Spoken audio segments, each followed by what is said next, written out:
আর 15 আগস্ট স্বাধীনতা দিবস আমি গর্বিত, আমি আনন্দিত যে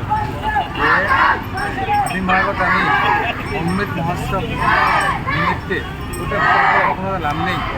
আমার দলে যে নির্দেশ বিভিন্ন ধরনের সরকারিভাবে দলীয়ভাবে এতে আমার অঙ্কন প্রতিযোগিতা স্বচ্ছ ভারত কার্যক্রম চলি আছে, তিরঙ্গা যাত্রা পদযাত্রা বাইক রেলি, মানে রাষ্ট্রভক্তি আৰু এইটো আমাৰ তিৰংগা জীয়াই ৰাখিব লাগে।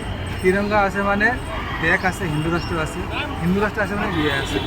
তাৰ কাৰণে তিৰংগাক প্ৰাধান্যতা দি পেলাই এই ৰাষ্ট্ৰভক্তি আৰু ৰাষ্ট্ৰ মানে সচেতনতা এইটো ৰাইজৰ মাজত আমি লৈ গৈ আছোঁ। ৰাষ্ট্ৰভক্তি আমাৰ আছে আৰু কিদৰে উজ্জীৱিত কৰা যায় এই নিমিত্তে আমাৰ চৰকাৰ দলংগত আমি ঘৰ ঘৰ তিৰংগা কাৰ্যক্ৰমটো কৰি আছোঁ। আপোনালোকে আমাৰ আহ্বান থাকে গোটেই অসমবাসী ৰাইজ, গ্ৰাম্যবাসী ৰাইজ, অসমবাসী ৰাইজ, আমি সকলোৱে যেন গৰীব ধনী দুখীয়া যিমান আছোঁ আমি প্ৰত্যেক ঘৰে ঘৰে আমাৰ তিৰংগা লগাব লাগে। যেতিয়া আমাৰ হাতত তিৰংগাটো থাকে বেলেগ এটা অনুভূতি হয় না নাই, সেইকাৰণে তিৰংগা থাকিলে আমি দিয়ে থাকোঁ।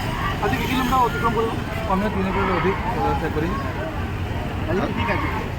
আজি আমাৰ লামডিং যেনেকৈ চলি আছে, মই গৈছিলোঁ, এতিয়া পদযাত্ৰা হ'ব, তিৰংগা পদযাত্ৰা, যোৱাকালি লামডিং তিৰংগা পদযাত্ৰা, পৰিদিনা বাইক ৰেলি হ'ল, অংশ প্ৰতিযোগিতা চলি আছে, বিভিন্ন ধৰণৰ কাৰ্যক্ৰম, সেৱামূলক কাৰ্যক্ৰম চলি আছে।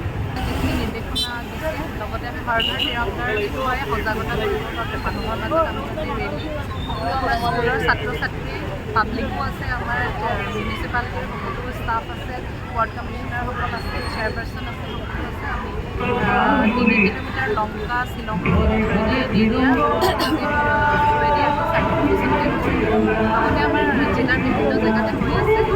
বেচিকেলি আমি এৱেৰনেছ সৃষ্টি কৰিছোঁ মানুহৰ মাজত, যাতে পেট্ৰিয়টিজম ফিলিংটো আহে, মানুহৰ মনত যাতে তিৰংগাৰ বিষয়ে তেওঁলোকৰ যিখিনি সন্মান আহিব লাগে বা যিখিনি সজাগতা আহিব লাগে তাৰ বাবে যিকোনো খবৰৰ বাবে যোগাযোগ কৰক 7099017330 আৰু 7099017110 নম্বৰত।